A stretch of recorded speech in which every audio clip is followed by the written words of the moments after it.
आज के इस लेक्चर में आज की इस वीडियो का बेसिक मकसद जो है वो 22 सितंबर यानी आज जो एमडी कैट का टेस्ट कंडक्ट किया गया है और जिस टेस्ट को मैंने पिक किया है ये कोड ए है।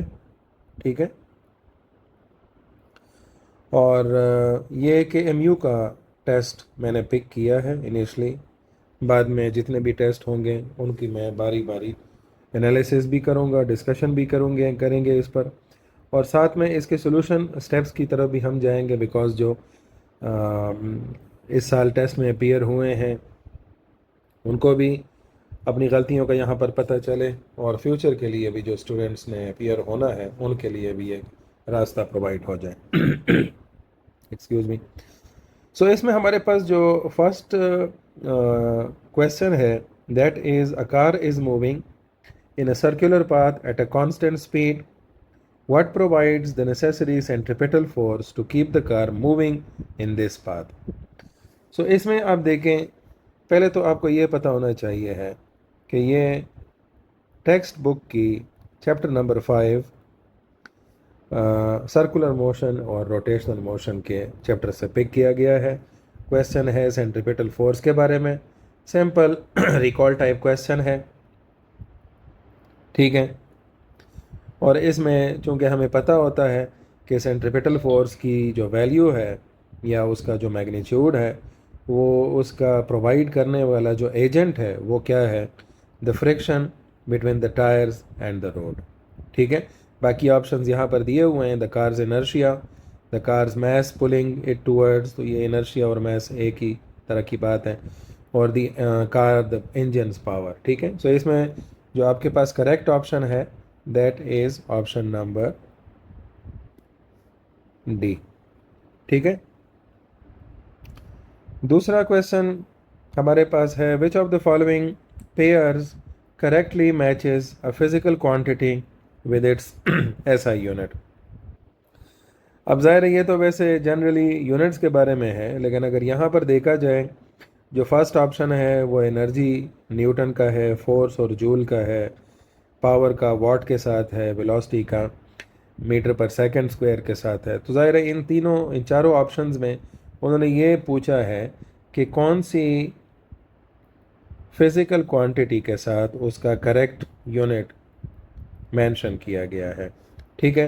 तो इसमें अगर आप देखें हमारे पास जो ऑप्शन नंबर सी है पावर का वॉट के साथ, तो ये हमारे पास करेक्ट ऑप्शन हो जाएगा। और अगर इस लिहाज से हम देखें, so the question goes to chapter number 4। ठीक है। जो टेक्स्ट बुक का चैप्टर नंबर 4 है, सिलेबस का नहीं, वर्क एंड एनर्जी का। ठीक है। तो ये आपको यहाँ पर पता होना चाहिए है कि अगर आंसर के लिहाज से देखा जाए, so that is the either chapter number 4, या फिर आप इसको किस में पुट कर सकते हैं, जो करंट इलेक्ट्रिसिटी का क्लास 12 का कोर्स है, और उसमें करंट इलेक्ट्रिसिटी में इलेक्ट्रिक पावर है, तो ज़ाहिर है इलेक्ट्रिक पावर का भी यूनिट वॉट है। सो उसको भी हम यहाँ से पिक कर सकते हैं। So that question is same from current electricity and work and energy. The next question is the dash is the natural tendency of an object to remain at rest or in motion with a constant velocity. So that is very much simple. ठीक है, क्योंकि ये natural tendency है। ठीक है। तो इसको हम क्या कहते हैं, इनर्शिया। और ये आपके पास चैप्टर नंबर 3 जो फोर्स एंड मोशन है वहाँ से इसकी ये स्टेटमेंट पिक की गई है। अगर आप यहाँ पर देखें, ये पहले जितने भी हमारे पास क्वेश्चंस आ रहे हैं ये सारे क्वेश्चन जो हैं ये रिकॉल बेस्ड हैं। ठीक है। तो यहाँ पर हम इस चीज़ की भी एनालिसिस करेंगे एंड पर कि हमारे पास रिकॉल बेस्ड क्वेश्चंस कितने आ रहे हैं। तो मैं यहाँ पर रेफरेंस के लिए लिख रहा हूँ ताकि फिर आपको यहाँ से इसको पिक करना फिर आसान हो। सो ये भी आपके पास क्वेश्चन नंबर 124 भी जो है ये इसके साथ मैं आर लिख रहा हूँ ताकि रेफरेंस के लिए फिर हमारे पास रिकॉल या एप्लीकेशन बेस्ड को फिर हम कंपेयर कर सकें। ठीक है। 125 जो है ये भी आपके पास रिकॉल है, ठीक है। Now coming towards 126, a car in motion hits and gets crashed into a tree trunk. What is not conserved? तो इस क्वेश्चन में जो गिवन ऑप्शंस हैं, चूंकि ये जो फाइनल सिचुएशन है that the car is crashing and into it hits into or it is pushed into that tree trunk, so automatically इसका जो किनेटिक एनर्जी है वो तो कंजर्व नहीं है, ठीक है। सो फर्स्ट तो आपके पास किनेटिक एनर्जी का ऑप्शन हो गया, क्योंकि यहाँ पर इन केसेस में जो हमारे पास नॉर्मल केसेस हो रहे हैं उसमें हम जो एक्सटर्नल फोर्सेस हैं उनको कंसिडर करते हैं that they are to not to be very little value.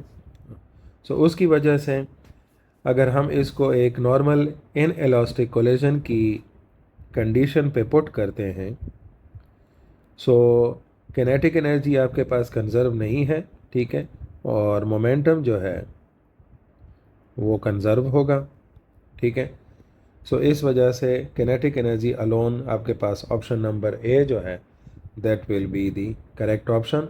और आपको ये भी पता होना चाहिए कि ये चैप्टर नंबर 3 से अगेन पिक किया गया है और ये भी रिकॉल टाइप क्वेश्चन है। Coming towards the next question, 127, the vertical and horizontal component of the projectile motion are correlated with each other, dependent, independent and associated. इनका बेसिकली जो मैग्नीट्यूड होता है हॉरिजॉन्टल और वर्टिकल का, वो बेसिकली डिपेंड करता है कि ये एंगल कितना है इस प्रोजेक्टाइल मोशन का, ठीक है। सो इस वजह से ये दोनों एक दूसरे से बिल्कुल इंडिपेंडेंट हैं। इन दोनों की जो वैल्यू की डिपेंडेंस है वो एंगल के साथ रिलेटेड है, ठीक है। सो इस वजह से ये एक दूसरे पर कोई इफ़ेक्ट नहीं डालते हैं और ये आपके पास ऑप्शन नंबर सी आएगा। इसी तरह से ये भी एक रिकॉल टाइप क्वेश्चन है और ये भी चैप्टर नंबर 3 से पिक किया गया है। अच्छा, नेक्स्ट क्वेश्चन 128, आपके पास है a ball is kicked horizontally from the top of a 10 metre high cliff with an initial speed of 15 metre per second, ठीक है। तो सिनेरियो आपके पास क्या है कि यह आपके पास कोई सरफेस है बिल्कुल हॉरिजॉन्टल, यहाँ पर बॉल है और इधर से इन साहब ने इसको क्या कर दिया है, किक कर दिया है, और इस किक करने में जो इसकी वेलोसिटी है हॉरिजॉन्टल वो 15 मीटर पर सेकंड है। और ये क्या करेगा, अब नीचे गिरेगा, ठीक है। अब जब ये नीचे गिरेगा तो इसकी हॉरिजॉन्टल वेलोसिटी तो हो गई है 15 मीटर पर सेकंड, ठीक है। So it will remain this because इसमें हम एयर रेजिस्टेंस को निगलेक्ट करते हैं। फिर उसके बाद ये पूछता है that after 2 seconds which of the following statement describes the balls horizontal and vertical components. तो 2 सेकेंड के बाद, अब नॉर्मली जब इस केस में जब ये नीचे की तरफ गिरेगा तो इसकी इनिशियल वेलोसिटी यहाँ पर इधर ही इस जगह पर जहाँ से ये लॉन्च कर रहा है ये 0 है और वी एफ की वैल्यू आप आसानी से मालूम कर सकते हैं V I Y plus G T, ठीक है। सो अगर आप यहाँ पर माइनस भी लगा देते हैं फिर भी उससे आपके पास 0, ये तो वैल्यू 0 हो जाएगी। जी की वैल्यू अगर आप 10 ले लेते हैं, टी की वैल्यू 2 ले ली है तो ये -20 मीटर पर सेकंड हो जाएगा। ये माइनस किसके लिए है, डाउनवर्ड के लिए।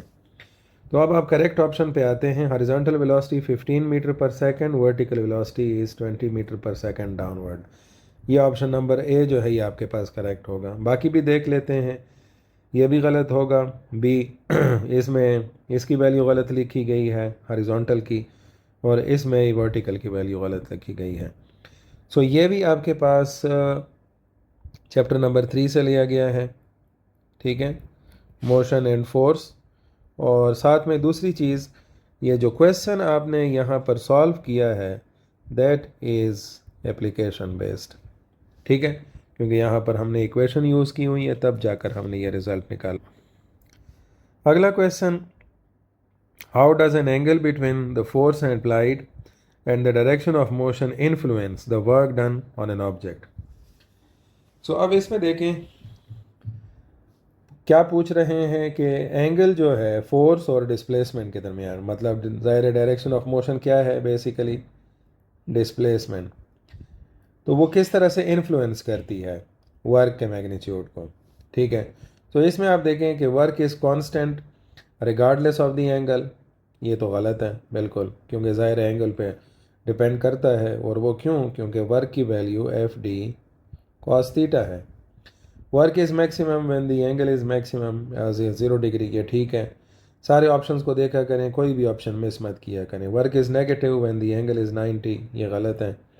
Work is zero when angle is 45, नहीं, क्योंकि ज़ाहिर है कॉस 45.707 के बराबर होता है, तो ऑटोमेटिकली इसकी ज़ीरो वैल्यू नहीं हो सकती वर्क की। तो ये आपके पास ऑप्शन नंबर बी जो है ये हो गया करेक्ट। ठीक है, और ये भी रिकॉल टाइप क्वेश्चन है, इसमें कोई भी आपको कैलकुलेशन वगैरह नहीं करनी पड़ी। जहाँ तक जो चैप्टर का ताल्लुक है, chapter again this is the text book chapter number 4, work and energy. ठीक है,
अच्छा, फिर उसके बाद 136 क्वेश्चन है, when the mass of a body moving along a circle becomes half. ठीक है, सो मास ऑफ द बॉडी, इसको आप हाफ कर दें। ठीक है। रेडियस बिकम्स डबल, रेडियस को 2r कर दें, and v is constant, v prime को कुछ मत कहें। The centripetal force becomes, so F C is equal to m prime v prime square divided by r। ठीक है, तो अगर आपने मैस भी डबल कर दी है 2m v स्क्वायर हो जाएगा, क्योंकि v में कोई इफेक्ट नहीं आया चेंजेस का। ठीक है, सो 2m v square divided by 2r। अच्छा, यहाँ पर मैस की वैल्यू को डबल नहीं किया गया बल्कि हाफ किया गया है। ठीक है, man is moving along a circle becomes half, तो ये m/2 हो जाएगा। सो m/2 होने से आपके पास जो रिज़ल्ट आएगा this will become mv square by r, और ये 2 एक दूसरे से मल्टीप्लाई होकर 1/4 हो जाएंगे, और इस तरह से आपके पास जो नई फोर्स बनेगी दैट विल बिकम 1/4। ठीक है, इसमें अगेन आपको थोड़ी बहुत मेहनत करनी पड़ रही है इसमें वैल्यू स्पोर्ट करने के लिए। तो इस तरह से ये आपके पास एप्लीकेशन बेस्ड क्वेश्चन हो गया। चैप्टर नंबर 5 है वही टेक्स्ट बुक का circular motion and rotational motion का। ओके, सो नेक्स्ट क्वेश्चन हमारे पास है, what happens when two waves of the same frequency and amplitude meet in phase. So चूँकि ये सेम फेज में होंगे, फ्रीक्वेंसी भी बराबर होगी, so it is exactly giving out the condition for the constructive interference. इसमें कोई इतनी मुश्किल बात नहीं है, आपके पास ऑप्शन नंबर बी करेक्ट होगा। ठीक है, ये भी एक रिकॉल टाइप क्वेश्चन है, और ये जो पिक किया गया है चैप्टर नंबर 8 वेव्स, जो टेक्स्ट बुक का चैप्टर नंबर 8 है, वहाँ से इस क्वेश्चन को पिक किया गया है। इसी तरह से 138 question, which type of the waves can be polarised. So polarise में आपके पास वर्टिकल प्लेन पोलराइजेशन हो सकती है, लाइक इस तरह से। ठीक है, और कोई वेव जो है वो इस तरह से हॉरिजॉन्टल प्लेन पोलराइजेशन उसमें हो सकती है। ठीक है, सो ये जो मैकेनिज़्म है पोलराइजेशन का, ये चूँकि सिंपल इंफॉर्मेशन बेस्ड क्वेश्चन है, ये ट्रांसवर्स वेव्स ये मैकेनिज़्म या ये प्रोसेस अचीव कर सकते हैं, और ये भी आपके पास रिकॉल टाइप क्वेश्चन है। This is also taken from chapter number 8। वैसे ये क्वेश्चन जो है ये टेक्निकली चैप्टर नंबर 9 का है, फिज़िकल ऑप्टिक्स का, लेकिन बुक में भी इसको चैप्टर नंबर 8 से डायरेक्ट किया गया है, क्योंकि ये पोलराइजेशन वाला जो टॉपिक है ये मेनली चैप्टर नंबर 9 में आता है। आल्दो स्टूडेंट्स के पास चैप्टर नंबर 8 में भी वेव्स के चैप्टर में इसके साथ लिए कोई इन्फॉर्मेशन नहीं होती, बस वो सिंपली इसका जवाब याद कर लेते हैं। Next question 139, for longitudinal waves the particles of the medium oscillate perpendicular, गलत। The particles of the medium remain stationary, गलत। The particles of the medium oscillate along the direction of the wave propagation, correct है ये। ठीक है, और ये भी बहुत ही ज़्यादा सरफेस लेवल का क्वेश्चन है, अगेन रिकॉल टाइप क्वेश्चन है। ठीक है, चैप्टर नंबर 8 से पिक किया गया है, किसी किस्म की भी कॉन्सेप्ट बिल्डिंग नहीं है इस क्वेश्चन के अंदर। तो ये question number 148, according to the principle of superposition, ये इन्होंने इम्पोजिशन लिखा हुआ है, superposition, two or more waves overlap at a point in space, the amplitude of the resultant wave at the point is. तो इसमें चूँकि अगर दो वेव्स इस तरह से एक दूसरे के ऊपर ओवरलैप कर रहे हैं और वो बिल्कुल सेम फेज़ में हैं, ठीक है, यस आउट ऑफ फेज़ हैं, तो इन एनी वेज़ उनके जो एम्पलीट्यूड्स हैं वो क्या होंगे, ऐड होंगे, और यहाँ पर उनकी एडिशन भी, चूँकि एम्पलीट्यूड खुद एक वेक्टर क्वांटिटी है, तो वो उनका वेक्टर सम होता है। ठीक है, सो उस वेक्टर सम में अगर वो बिल्कुल इस तरह इस पोजीशन में है तो वो एक दूसरे को सपोर्ट भी कर सकते हैं, और अगर इस तरह की सिचुएशन है कि वो बिल्कुल अपोजिट में है तो वो एक दूसरे को कैंसिल भी कर सकते हैं। सो अगर 1, 2 और 3 को मैं यहाँ पर लिखता हूँ ये 2 है और ये 3। सो ये 2 और 3 एक दूसरे को कैंसिल कर रहे हैं, लेकिन 2 और 1 एक दूसरे को सपोर्ट कर रहे हैं। ऑप्शन जो है वो आपके पास होगा ऑप्शन नंबर डी, करेक्ट वाला। ठीक है, ये भी अगेन चैप्टर नंबर 8 से क्वेश्चन पिक किया गया है, और ये भी एप्लीकेशन बेस्ड क्वेश्चन नहीं है बल्कि रिकॉल टाइप क्वेश्चन है, सिंपल सा। ठीक है, जस्ट लाइक एक सुपरपोजिशन के प्रिंसिपल के अंदर ही एक पॉइंट पूछा गया है। इसी तरह से जो नेक्स्ट क्वेश्चन हमारे पास आ रहा है 141, the speed of sound in a medium containing ideal gas is not dependent on, यहाँ पर नॉट लिखा हुआ है, तो नॉट के लिए आपके पास यहाँ पर डेंसिटी पर ये डिपेंड करता है, because V is equal to, अगर मैं इसकी सिंपल इक्वेशन लिखता हूँ गैमा पी बाई रो जो कि लैप्लेस की है, तो डेंसिटी पे डिपेंड करता है। मॉइस्चर की वजह से रिजल्टिंग डेंसिटी चेंज हो जाती है, उस पर भी ये डिपेंड करता है। टेम्परेचर से भी इसकी डिपेंडेंसी है, ठीक है, because V is directly proportion to the square root of temperature. Pressure इस इक्वेशन में अवेलेबल है, ठीक है, लेकिन ये क्वेश्चन मैंने जब चैप्टर 8 के जो वेव्स के क्वेश्चंस किए थे तो उसमें भी मैंने इस पर काफ़ी डिस्कशन की थी, इस पर मैंने अपने एक शॉर्ट में भी बात की थी कि अगर वैसे तो प्रेशर यहाँ पर नज़र आ रहा है इक्वेशन में, लेकिन अगर हम प्रेशर को इंक्रीज़ करते हैं तो उसकी वजह से वॉल्यूम इंक्रीज़ करता है। अगर वॉल्यूम इंक्रीज़ करता है अगर हम प्रेशर इंक्रीज़ करेंगे तो वॉल्यूम डिक्रीज़ होगा, that's according to the Boyle's law. और अगर वॉल्यूम डिक्रीज़ होगा तो उसकी वजह से डेंसिटी इंक्रीज़ हो जाएगी। सो पी इंक्रीज़ और डेंसिटी इंक्रीज़, सो इस वजह से पी की वजह से कोई इफेक्ट नहीं आने वाला। So the correct option with us is the option number C. It is again recall type question, और चैप्टर आपके पास फिर से वही चैप्टर नंबर 8 टेक्स्ट बुक का वेव्स वाला चैप्टर है। क्वेश्चन नंबर 142 में ये स्टेटमेंट के मुताबिक अगर a tuning fork having angular frequency equal to 440 hertz, तो अगर ये एंगुलर फ्रीक्वेंसी है सो ओमेगा 2 पाई एफ के बराबर होता है, और ओमेगा एंगुलर फ्रीक्वेंसी है, और ये इन्होंने 440 हर्ट्ज दी हुई है।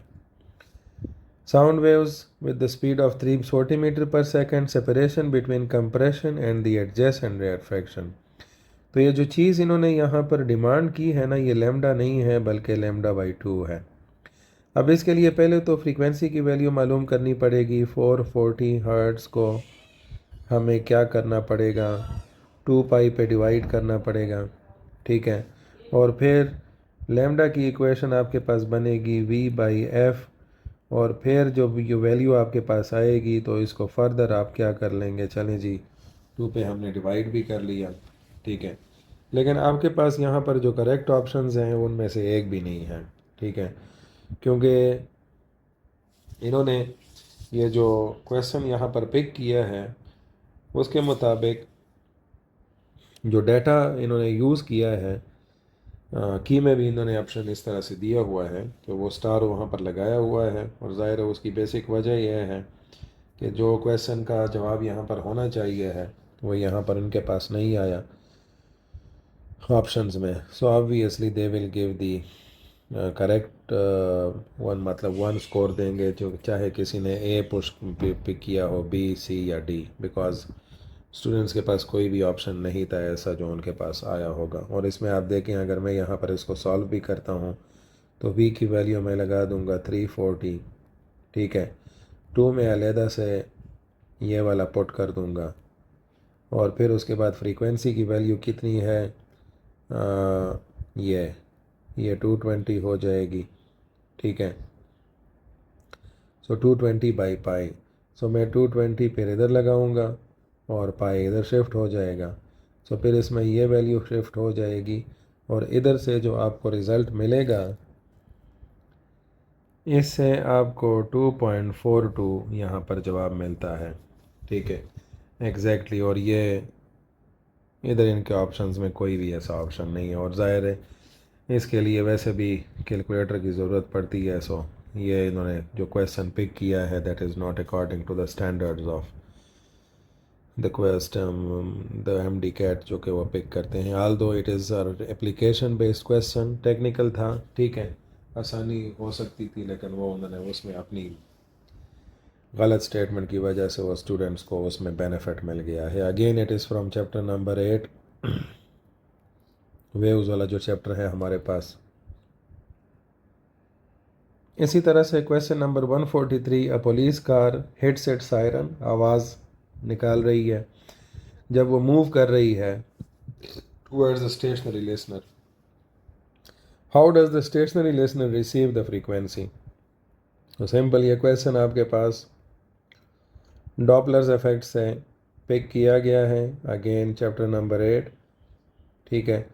और ये रिकॉल टाइप क्वेश्चन है बिकॉज इसमें आपको पता है कि इस केस में फ्रीक्वेंसी में अपेरेंट इंक्रीज मिलेगा लिसनर को। सो ऑब्वियसली आपके पास ऑप्शन बी जो है वो करेक्ट ऑप्शन होगा। इसी तरह से 144, in an adiabatic process how does the temperature of a gas changes as its volume decreases. Chapter number 10, ठीक है, थर्मोडाइनामिक्स टेक्स्ट बुक का, और उसमें ये एडियाबैटिक प्रोसेस जो कि law first law of thermodynamics की एप्लीकेशन में से ये क्वेश्चन पिक किया गया है। और उसमें आप देखें कि how the temperature of a gas change as its volume decreases. So इसमें हमारे पास जो इक्वेशन बनती है delta Q is equal to delta U plus delta W, जिसमें इसको हम ज़ीरो कर देते हैं being the adiabatic process. So ये बन जाएगा minus plus delta U is equal to minus delta W. ये माइनस साइन किसके लिए होता है? Work done by on the system, sorry not by but on the system, ठीक है, कंप्रेशन, ठीक है। लेट से ये आपके पास सिलेंडर है और इसको आपने 1 से लेकर 2 तक शिफ्ट कर दिया है, तो इसकी वजह से टेम्परेचर में क्या होगा? वॉल्यूम डिक्रीज होगा और टेम्परेचर में इंक्रीज आएगा। Why? Because the internal energy will have a positive sign. तो आपके पास ऑप्शन नंबर बी करेक्ट होगा। Again it's a recall type question. Question number 145, during the an isothermal expansion of an ideal gas which of the following statement is true. तो isothermal का हमें पता है कि ये भी अगेन उसी की तरह के एक प्रोसेस है एडियाबैटिक की तरह, जिसमें डेल्टा यू जो है वो ज़ीरो होती है या delta T change in temperature उसकी वैल्यू ज़ीरो होती है। तो आपके पास ये करेक्ट ऑप्शन होगा, the temperature of this gas remains constant, ठीक है, option number C. Again it's a recall type question और चैप्टर आपके पास वही है, चैप्टर नंबर 10 थर्मोडाइनामिक्स वाला। नेक्स्ट क्वेश्चन हमारे पास है, consider an ideal gas confined to the cylinder with a fixed piston, मतलब उसकी वॉल्यूम इंक्रीज नहीं होगा, ठीक है। On heating the gas all the heat supplied increases. So इसमें बेसिकली आपके पास delta Q is equal to delta U plus delta W equation है। डेल्टा डब्ल्यू है पी डेल्टा वी के। जब आपके पास फिक्स पिस्टन है तो वॉल्यूम का चेंज ज़ीरो हो जाएगा, डेल्टा डब्ल्यू ज़ीरो होगा, और इस तरह से delta Q will only be available for this. अब ये डेल्टा यू जो है ये क्या है? टेम्परेचर है, ठीक है। मतलब डेल्टा यू बढ़े, डेल्टा यू में इंटरनल एनर्जी बढ़ेगी तो बेसिकली वो kinetic energy of the molecules को इंक्रीज करेगी, because kinetic energy is representative of the temperature. So that will be the option number A आपके पास करेक्ट होगा। थोड़ी सी टेक्निकलिटी इन्होंने यहाँ पर यूज़ की थी, ठीक है, and that is about the isochoric process. और ये भी अगेन रिकॉल टाइप क्वेश्चन है। अगला क्वेश्चन हमारे पास, what is the increase on force between the two charges if the separation between them is decrease by 50%, ठीक है। फोर्स की इक्वेशन है के Q1 Q2 divided by R square. R को 50% डिक्रीज़ कर रहे हैं, मतलब नया आर जो ला रहे हैं उसको हाफ कर रहे हैं। 50% का डिक्रीज़ मतलब किसी क्वांटिटी को हाफ कर देना, ठीक है। तो अगर आप ये हाफ करेंगे इसको तो नई फोर्स जो है के Q1 Q2 आर बाई 2 का स्क्वायर हो जाएगा। ये 4 जिस 2 का स्क्वायर होगा ये 4 इधर आ जाएगा, नई फोर्स आपके पास क्या हो जाएगी, 4 टाइम्स। ठीक है, थोड़ी बहुत इसमें वर्कआउट करना पड़ती है। ठीक है, और क्वेश्चन यहाँ पर थोड़ा सा ठीक है, टेक्निकल ठीक है, और ये आपके पास एप्लीकेशन बेस्ड क्वेश्चन है। चैप्टर आपका है 11 टेक्स्ट बुक का, क्लास 12 का, इलेक्ट्रोस्टैटिक्स। ठीक है, क्वेश्चन का स्टैंडर्ड ठीक है यहाँ पर। Next question 148. According to Coulomb's law, what happens to the electrostatic force between the point charges if the distance between them is double? Now that's very much disappointing. Why? जो question यहाँ पर आपने दिया हुआ है डिस्टेंस को half करने पर, वही आपने डिस्टेंस को point charges if the distance between them is doubled, उसको आपने क्या कर दिया है, फासला डबल कर दिया है। वहाँ पर आपने फासला क्या कर दिया था, हाफ कर दिया था। तो ज़ाहिर है अगर आप f इज़ इक्वल टू के Q1 Q2 divided by R square की जगह आप 2r लगाएंगे, 2r का स्क्वायर होगा, तो ये टोटल टर्म जो है 1/4 के Q1 Q2 divided by R square हो जाएगी, and that will B 1/4। Option number ए आपके पास होगा। एक ही टॉपिक है, उसमें एक ही स्टैंडर्ड के मतलब एक ही पॉइंट पर, एक में उसकी वैल्यू इंक्रीज की गई है, दूसरे में डिक्रीज की गई है। Again it's a recall type, it's an application type question. ठीक है, लेकिन स्टैंडर्ड इसका पिछले क्वेश्चन की वजह से बहुत ज़्यादा डिस्टर्ब हो गया है। ठीक है, ये भी आपके पास चैप्टर नंबर 11 का इलेक्ट्रोस्टैटिक्स से ये क्वेश्चन पिक किया गया है। नेक्स्ट स्टेटमेंट हमारे पास आ रही है क्वेश्चन की, what does 1 coulomb represent in terms of charge. ठीक है, तो एक तो आपको यहाँ पर क्वेश्चन में इस तरह से हो सकता था कि ये कह देते हैं और आपको नंबर दे देते हैं कि 6.25 इंटू 10⁻⁴ इलेक्ट्रॉन्स पर इतना चार्ज होता है। ठीक है, ये तो मैग्नीट्यूड के लिहाज से है, लेकिन यहाँ पर आप देखें that the amount of charge transported by the current of 1 ampere in 1 second. तो चूँकि करंट की डेफिनेशन हम करते हैं Q/T is equal to I, that is 1 ampere is the current when 1 coulomb charge is transported per 1 second. तो मैं अगर 1 coulomb को डिफाइन करूँगा, सो 1 एम्पेयर इंटू 1 सेकेंड, तो इसके मुताबिक ही आपके पास करेक्ट ऑप्शन नंबर ए बनता है। ठीक है, that's again the recall type question. और यहाँ पर चूँकि करंट का और कूलम का दोनों का स्टेटस आ गया है, but I will consider it as the chapter number 12। ठीक है, करंट इलेक्ट्रिसिटी का। ठीक है, उसका क्वेश्चन हम इसको कंसिडर कर सकते हैं। अगला question 150, 2 point charges 5 microcoulomb and -5 microcoulomb. ठीक है, यहाँ पर पॉजिटिव पड़ा है, यहाँ पर नेगेटिव, दोनों बिल्कुल मैग्नीट्यूड में बराबर हैं और 2d के दरमियान का फासला है। What is the distance electric potential at the mid point m of the line. So बिल्कुल मैं दरमियान में एक पॉइंट लगा लेता हूँ। सो अगर आप दरमियान में दो पॉजिटिव, एक पॉजिटिव और दूसरा नेगेटिव चार्ज है, उसके दरमियान रखते हैं, तो उसके इलेक्ट्रिक पोटेंशियल की वैल्यू जो है वो हमेशा आपके पास क्या होगी, वहाँ पर ज़ीरो होगी।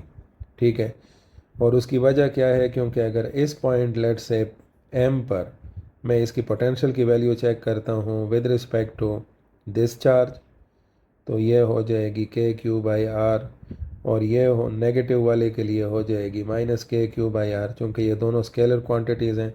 अब अगर मैं इन दोनों को ऐड कर दूँ, so I will get the zero value at that point, और इस तरह से ये ज़ीरो होगा।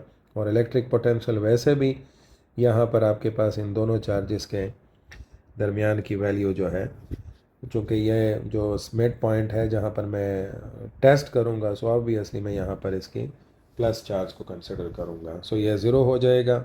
Again this is application type question. ठीक है, और चूँकि 11 चैप्टर से ही पिक किया गया है। क्वेश्चन नंबर 151 में, in case of parallel plate capacitor when the distance between the two plates is reduce to half. ठीक है, सो सी की वैल्यू आपके पास आती है A ε0/d। सो डिस्टेंस जो है उसको कर दिया हाफ। ठीक है, और एरिया को जो है वो क्या कर दिया है, डबल कर दिया है।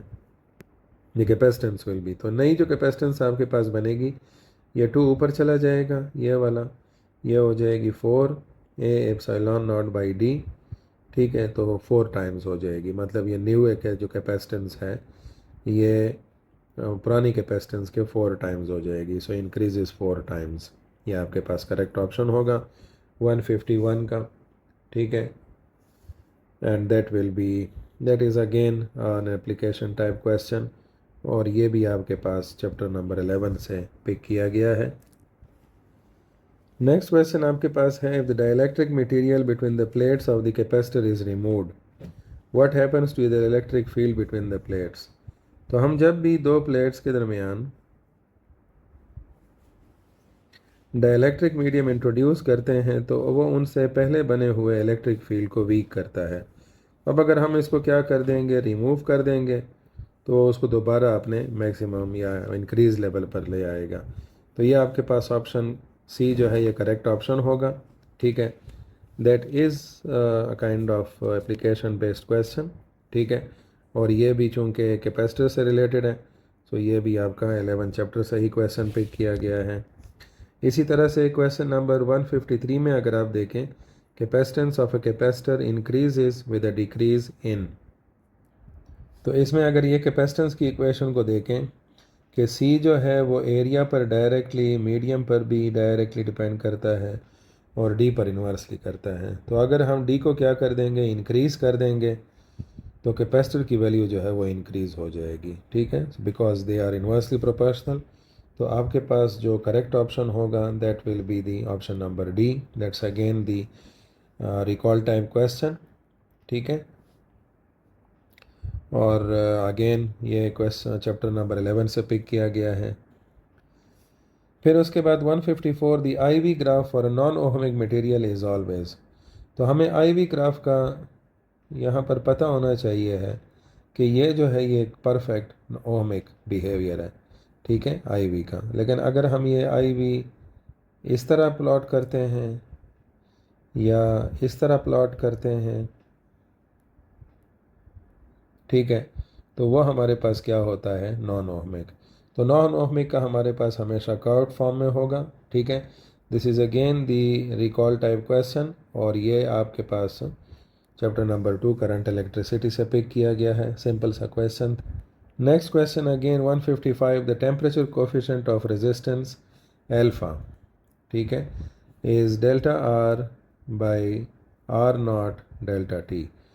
सो defined as the increase in resistance, मतलब चेंज आ रहा है, डेल्टा आर पर ओहम ओरिजिनल ये रेजिस्टेंस, पर यहाँ पर फिलिंग करना है